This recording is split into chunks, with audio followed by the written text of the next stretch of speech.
पिया हो जय बैदबा घरबा चढ़ल सावन पिया हो जय बैदबा घरबा घुंगुर लागल पिया ले आई दो कमरबा घुंगुर लागल पिया ले आई दो कमरबा चढ़ल सावन पिया हो जय बैदबा घरबा चढ़ल सावन पिया हो जय बैदबा घरबा घुंगुर लागल पिया ले आई दो कमरबा घुंगुर लागल पिया ले आई दो कमरबा। बोला बोला शंकर भगवान की आई दो कमरबा घुंगुर लागल पिया ले आई दो कमरबा घुंगुर लागल पिया ले आई दो कमरबा।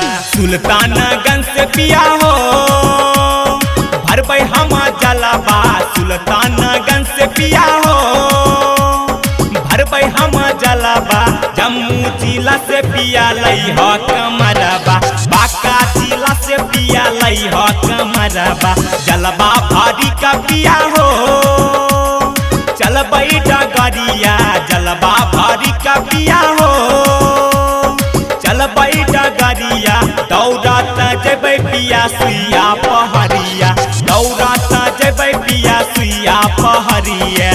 presented by Ankush Music Bhojpuri. Music by DJ Vikas Sitamarhi. घुंगुर लागल पिया ले आई दो कमरबा घुंगुर लागल पिया ले आई दो कमरबा। पहिला सोमारी पिया हो धरबै हम जलबा पहिला सोमारी पिया हो धरबै हम जलबा भोला बाबा हो पिया देतै बलकबा भोला बाबा हो पिया देतै बलकबा। सौरा राजा पिया हो जय बैदबा घरबा राइटर रंजित पिया हो जय बैदबा घरबा भोला बाबा हो पिया देतै बलकबा भोला बाबा हो पिया देतै बलकबा।